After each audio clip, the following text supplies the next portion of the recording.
ഏറെ സ്നേഹമുള്ളവരെ, തെറ്റുകൾ സംഭവിക്കുക മനുഷ്യ സഹജമാണ്. എന്നാൽ പശ്ചാത്തപിക്കുമ്പോൾ ദൈവം ശിക്ഷകൾ ഇളവ് ചെയ്തു കൊടുക്കുന്നു. ദാവീദ് മഹാനായ രാജാവായിരുന്നില്ലേ? അദ്ദേഹത്തിന്റെ ജീവിതത്തിൽ ഒരു പാകപ്പിഴ സംഭവിച്ചു.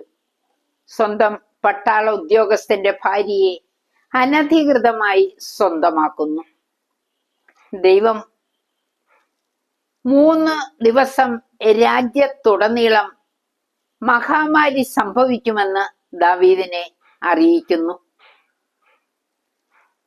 പരിഹാര ബലി അനുഷ്ഠിച്ച് ദാവീദ് പരിഹാരം ചെയ്യുന്നു. മഹാമാരി നിലച്ചു.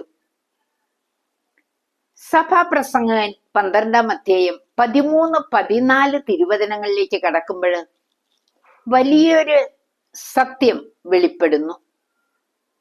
അതിൽ പറയുന്നു, ദൈവ ഭയമുള്ളവനായിരിക്കുക, കർത്താവിന്റെ കൽപ്പനകൾ പാലിക്കുക.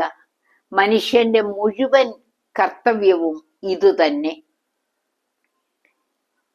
നല്ലതോ ചീത്തയോ ആയ ഏത് നിഗൂഢ പ്രവൃത്തിയും ദൈവം നീതിപീഠത്തിന് മുൻപിൽ കൊണ്ടുവരും.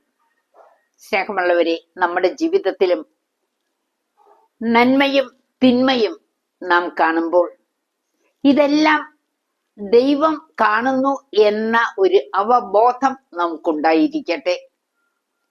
തെറ്റുകൾ ഒഴിവാക്കാനും അറിയാതെ പറ്റുന്ന വീഴ്ചകൾക്ക് പരിഹാരം ചെയ്യുവാനും ഈ സന്ദേശം സഹായകമാകട്ടെ.